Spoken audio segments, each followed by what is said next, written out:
Hello दोस्तों। तो आज हम स्टार्ट करने जा रहे हैं एक बहुत ही इंटरेस्टिंग टॉपिक जिसका नाम है पाचन तंत्र, जो क्लास 10th के एग्ज़ाम में पूछा जाने वाला बहुत इंपॉर्टेंट क्वेश्चन बनता है इनसे। ठीक, इससे लॉन्ग ऑब्जेक्टिव बहुत सारे टाइप के क्वेश्चन बनते हैं, तो ध्यान से पढ़ते हैं। आइए समझते हैं। सबसे पहला क्वेश्चन है कि आहार नाल क्या होता है। आहार नाल का मतलब होता है आहार को ले जाने वाली नली। देखिए नाम से स्पष्ट है, डिकोड करिए नाम को। आहार मतलब भोजन, भोज्य पदार्थ, नाल मतलब नली। तो आहार को ले जाने वाली नली अब ये कहाँ से कहाँ तक होती है, तो मुख से लेकर गुदा तक, यानी खाने को रखने और बाहर निकालने तक की जो नली होती है उसे हम आहार नाल कहते हैं। ठीक, यह लंबी नली होती है। आइए, अब भोजन जहाँ से स्टार्ट होता है, सबसे पहला पॉइंट जहाँ से भोजन स्टार्ट होता है वो होता है मुख। ठीक, जहाँ से भोजन स्टार्ट होगा तो मुख में क्या क्या चीज़ें होती हैं। दांत होता है, जीभ होता है। ठीक, दांत का काम क्या है? दांत का काम है कि जितने भी आप हार्ड भोजन खाते हो, ठीक, कठोर भोजन जो आप खाते हो, जैसे आपका मन है पिज़्ज़ा, बर्गर, ठीक, जो भी चीज़ें आप खाते हो, तो उसको छोटे छोटे पार्ट में तोड़ने काम कौन करता है? दांत।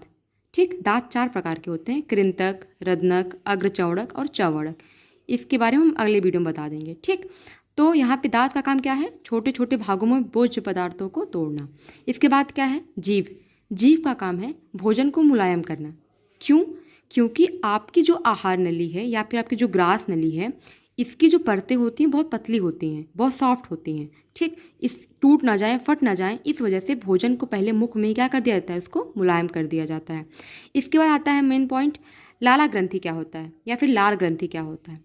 समझिए, जैसे आप कोई भी आपका फेवरेट जो भोजन हो उसे सोचिए।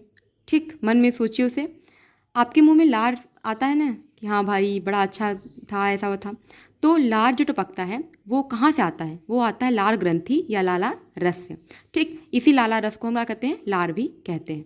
ठीक, आगे देखिए, बहुत बच्चों का ये डाउट है कि ग्रसनी, ग्रास नली, श्वास नली क्या चीज़ें हैं, सब मिक्सअप हो जाता है। आज समझ लीजिए, ग्रसनी एक कंबाइंड नली होती है। ये कंबाइंड नली ग्रसनी है। अब ये इसमें 2 पार्ट कर दीजिए, एक तरफ हो गया ग्रास नली, एक तरफ हो गया श्वास नली। ठीक, तो ग्रसनी क्या है? एक कंबाइंड नली है जिसमें 2 नली अटैच होती हैं, एक श्वास नली, एक ग्रास नली। अब श्वास को जो लेकर जाएगी वो श्वास नली, जो खाने यानी आहार को लेकर जाएगी वो क्या हो जाएगी? ग्रास नली। बात समझ में आई? श्वास को ले जाने वाली नली श्वास नली, आहार को ले जाने वाली नली ग्रास नली। ठीक, ग्रसनी हमारा एक स्विच की तरह काम करता है। जैसे सपोज कीजिए, आप ये ग्रास नली नीचे तक आएगा, ठीक, अमाशय से अटैच होगा, यहाँ पे फेफड़ा है, यहाँ पे भी क्या है? फेफड़ा है। ठीक, अब अगर आपने खाना खाया और खाना चला गया फेफड़े में, या आपने सांस लिया चला गया अमाशय में, तो प्रॉब्लम हो जाएगी ना। इसीलिए इसको स्विच कहते हैं। कहने का मतलब है कि जब आप भोजन ग्रहण करते हो तो ग्रास नली वाला पोर्शन खुल जाएगा, खाना अंदर। ठीक, जैसे आप खाना खाना बंद कर दिए वो ग्रास नली बंद, सांस लेना स्टार्ट किए तो सांस नली खुलेगी, वो बंद हो जाएगी। इसीलिए इसको हम स्विच कहते हैं। ठीक, आगे आते हैं। अब ग्रसनी से होकर, ग्रास नली से होकर हमारा भोजन कहाँ पहुँच गया? अमाशय में पहुँच गया। ठीक, हम सब जानते हैं कि अमाशय में अम्लीय भोजन होता है, कि उसमें जो भी भोजन आता है वो अम्लीय होता है। अब इसको अम्लीय बनाता है कौन है भाई? कौन बैठा है यहाँ पे? ठीक, हम तो बैठे नहीं एसिड फेंकने के लिए, तो कौन है यहाँ पे? तो यहाँ पे है हाइड्रोक्लोरिक अम्ल या हाइड्रोक्लोरिक एसिड जिसे आप कहते हो। यही भोजन को अम्लीय बनाता है। अब अम्लीय मीन्स क्या होता है? अम्लीय मीन्स होता है जिसका पीएच लेवल 7 से कम हो। ठीक, जिसका भी पीएच लेवल 7 नंबर से कम होगा वो भोजन अम्लीय होता है। अगर 7 हो गया तो उदासीन है, और अगर 7 से ज़्यादा हो गया तो वो क्षारीय है। इतनी बात समझ में आई? 7 होगा तो उदासीन, 7 से कम हुआ तो अम्लीय, 7 से ज़्यादा हुआ तो क्षारीय। अब बात आती है कि अमाशय से एक एंजाइम निकलता है, इसे हम पेप्सिन कहते हैं। ठीक, अब ये पेप्सिन करता क्या है, क्यों है यहाँ पे? तो पेप्सिन का काम होता है प्रोटीन का पाचन।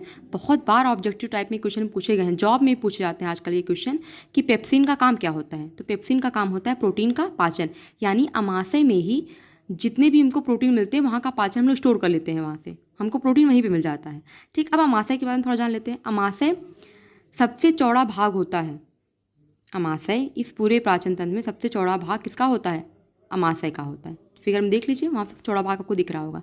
इसके बाद इसकी लंबाई कितनी होती है? तो 24 सेंटीमीटर लंबा होता है और 10 सेंटीमीटर चौड़ा होता है। भाई 10 सेंटीमीटर चौड़ा होता है तो याद रखना अमाशय सबसे चौड़ा भाग होता है। और देखिए, अ से अमाशय, अ से अम्लीय। अम्लीय बनाएगा कौन? तो हाइड्रोक्लोरिक अम्ल। हाइड्रोक्लोरिक अम्ल अम्लीय कैसे कब बना, क्योंकि इसका pH मान 7 से कम था। ठीक, इतना याद हो गया। अब आगे बढ़ते हैं। अब हमारा जो अम्लीय भोजन था वो कहाँ पहुँच गया, छोटी आंत में। लेकिन भाई छोटी आंत की कंडीशन है कि छोटी आंत अम्लीय भोजन को नहीं रखेगा। वो बोलता है भाई मुझे अम्लीय नहीं रखना है, मुझे भोजन को क्षारी फॉर्म में बनाना है, मतलब आप क्षारी फॉर्म में बना के दीजिए तभी हम उसको रखेंगे, अदरवाइज हम नहीं लेंगे।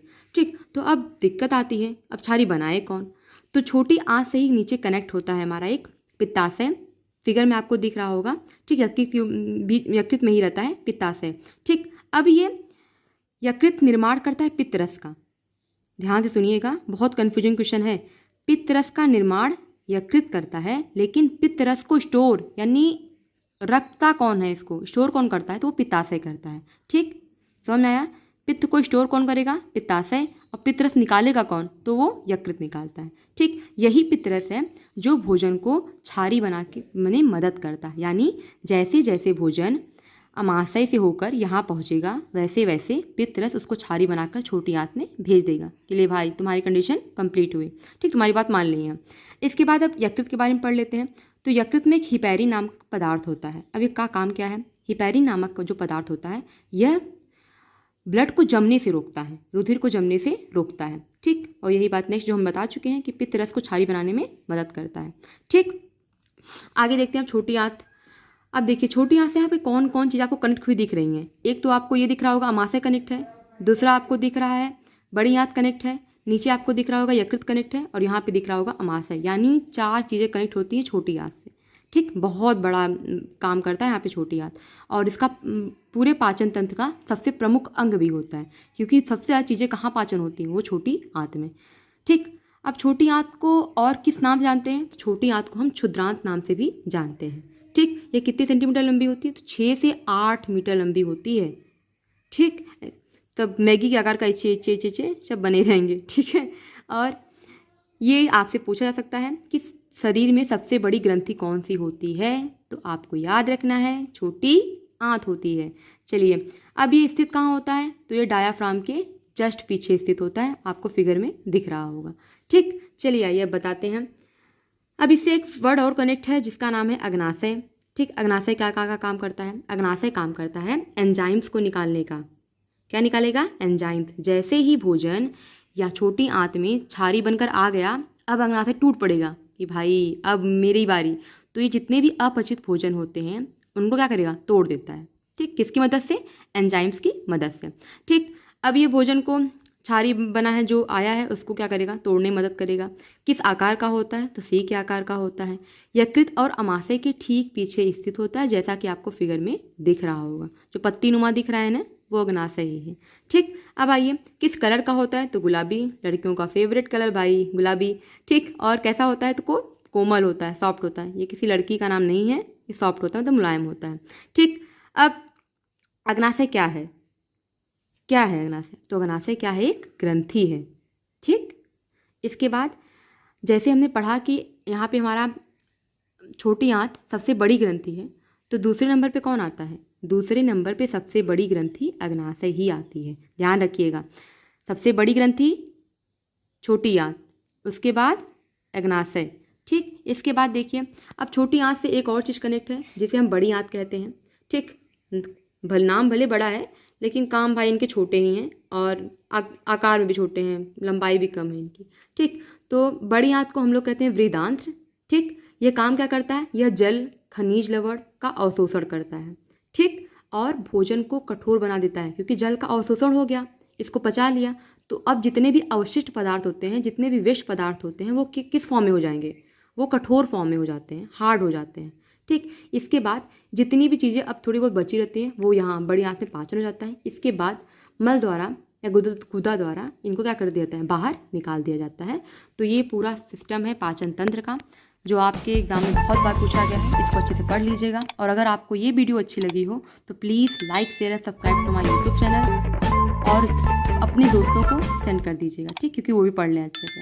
ठीक है, कीप वॉचिंग।